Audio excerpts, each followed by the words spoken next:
Hello guys, so we're back here at the property and today gagawa na tayo ng mga garden beds.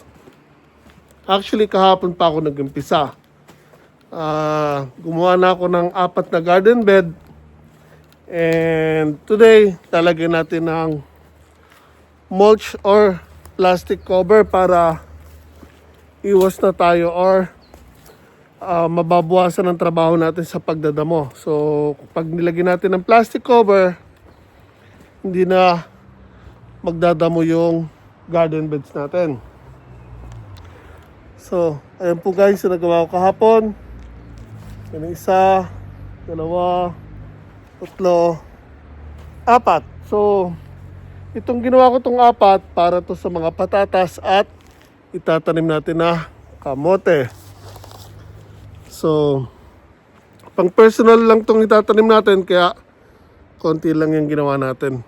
Okay guys, so again, tulad ng sinabi ko, lalagyan natin ng plastic mulch or cover ang mga garden beds natin dahil last year, medyo nahirapan tayo sa pagdadamo. Kasi nga, hindi naman tayo palagi andito. So, yung ibang mga halaman natin, napabayaan natin, hindi natin na-maintain na malinis ang mga garden bed. So, decide ako na this time, lalagyan na natin ng mga plastic or mulch ang bawat garden bed na gagawin natin. Tulad dun sa mga sibuyas. Pero again, meron ako isang garden bed na walang cover dahil yon wala na po tayong oras and wala akong katulong para paglagay ng cover. Okay guys, so ganito gagawin natin.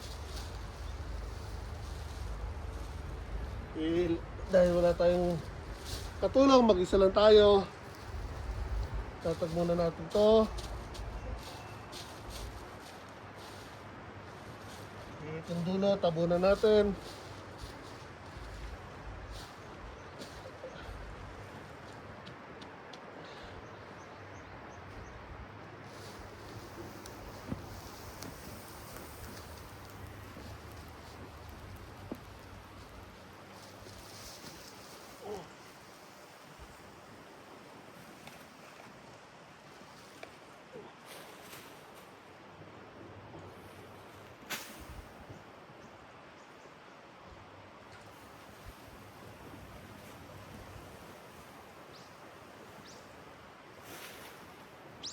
So nilalagyan lang natin ng lupa para hindi pa rin ang hangin guys.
Okay guys, so nakagawa na po tayo ng isang garden bed. Again, nalagyan na natin ng plastic mulch.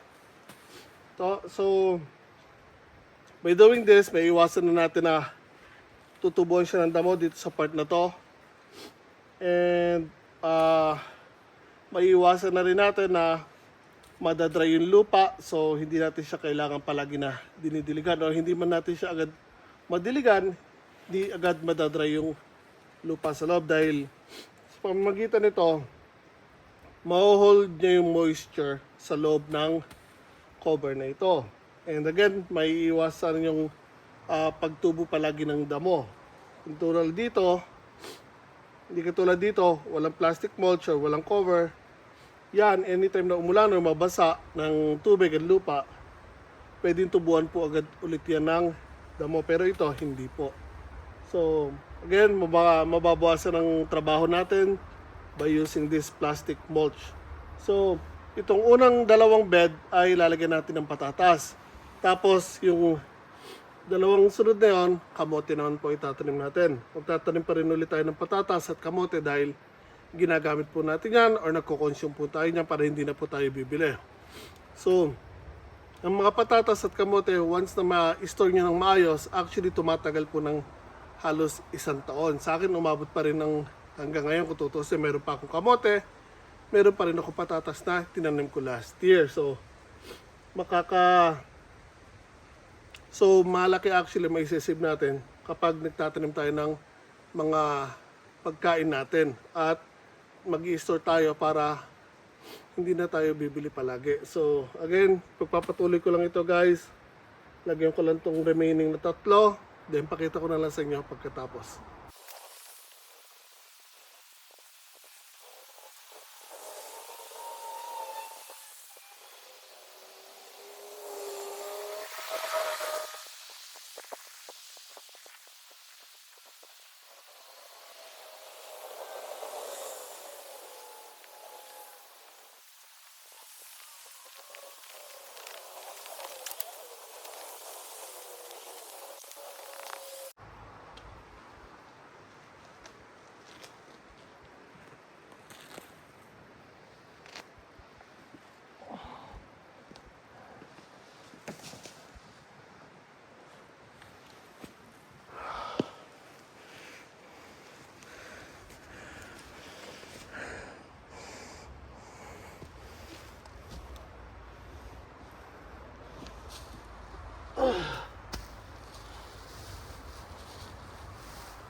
Okay guys, so yun na po. Natapos na din po ang paglalagay natin ng plastic mulch sa ating ginawang garden bed. So again, gumawa tayong 4. Pansamantala sa patatas lang po ito. At yung sosobre dyan, lalagyan natin ng kamote para meron tayong talbusan ulit this year.